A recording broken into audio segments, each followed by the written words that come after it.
बच्चों की तरह था वो। मुझे बड़े अब्बू कहता था, हमारा घर जो खुशहाल है हमारी खुशी महसूस नहीं हो पा रही थी, तुम बर्दाश्त नहीं कर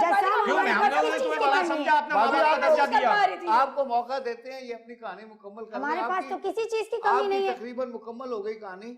आपने बताया कि बुजुर्ग ने कहा कि इन तावीज़ों को ले जाके ठंडा करें। जी, अब बच्चे को हम 12-13 साल के बच्चे को समंदर पर अकेले तो नहीं भेज सकते।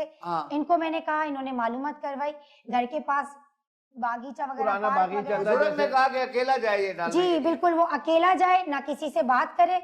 जब वो तावीज कुएं में फेंक दे, पानी में फेंक दे, तो बच्चा पीछे मुड़कर ना देखे। हम लोग के हाथ पांव फूले हुए बच्चों को समझाना, और हम साथ जा भी नहीं सकते, बच्चे को अकेला नहीं सकते। अच्छा, हम जा भी नहीं सकते। हमने बच्चे को समझाया कि आपने ऐसे नहीं, ऐसे करना है। अल्लाह का नाम लेकर हमने उसको वो पानी पिलाकर दुरूद शरीफ का इसको भेजा, इसको समझाया कि आपने जाके ऐसा नहीं, ऐसा करना है। रास्ते में मजहर का बड़ा बेटा मिल गया, ठीक है, ये दोनों आपस में दोस्त थे। जब सब तो इसी वजह से तो वो बच्चा को समझा के तुम लोगों ने भेजा कि मेरे बच्चे को साथ लेके जाए, तुम्हारा बच्चा सही हो जाए और मेरे बच्चे पे आ जाए। हम दोनों तो यही तो हुआ है मेरे बच्चे के साथ।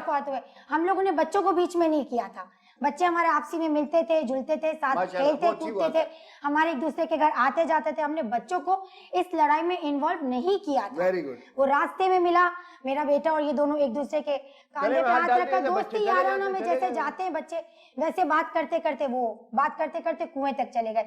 जैसे कि हमने बच्चे को समझाया हुआ था, वैसे उसने तावीज़ात कुएं में डाल दिए। वो दोनों घर आ गए। मेरे बेटे ने पीछे मुड़ के नहीं देखा, अल्लाह बेहतर जानता है रास्ते में क्या हुआ। मजहर के बेटे ने पीछे मुड़ के देखा या यहाँ वहाँ देख लिया, या उसको कुछ ऐसी चीज नजर आ गई, वो हमें भी नहीं पता, वो अल्लाह ही जानता है। मेरा बेटा घर आ गया। मजहर के बेटे की तबीयत 2-3 दिन के बाद अचानक खराब होने लगी, और मेरे बेटे जो कार्रवाई की हुई थी खराब तो होनी थी, बच्चे को समझा के तबीयत खराब हो गई। तुम जैसे देखने में सारी बातों का बच्चे के साथ कूद जाते, तुम लोगों ने मेरे बेटे को भेज दिया। बात सुने, गया तो मेरा बेटा गया ना। अच्छा, अब भाभी अब यहाँ से आप कहानी सुनाएं। इनकी कहानी खत्म हो गई।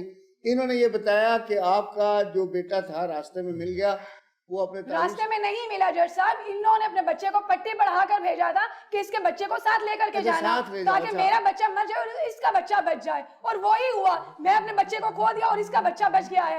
आज ये यहाँ बैठी हुई मुझे ही झूठा करिए, गोद तो मेरी उजड़ गई ना, बच्चा तो मेरा मर गया है ना। इसी के साथ बच्चे के मरने का दुख क्या होगा, लेकिन माँ का दर्द नहीं समझती है। आप भी हैरान शॉक्ड हो जाएंगे। अभी आपके पैरों के तले जमीन निकल जाएगी, वो बात में बताने वाली हूँ। बताओ ना, फिर शुरू करो। क्या बताओगी? झूठी मक्कार जैसे अपने शोर को सुना के यहाँ तक लेकर के आई हो। रुकैया कौन है? जरा बताओ। रुकैया मोहल्ले की दाई झूठी 1 नंबर की खातून है। ठीक है, वो झूठी है।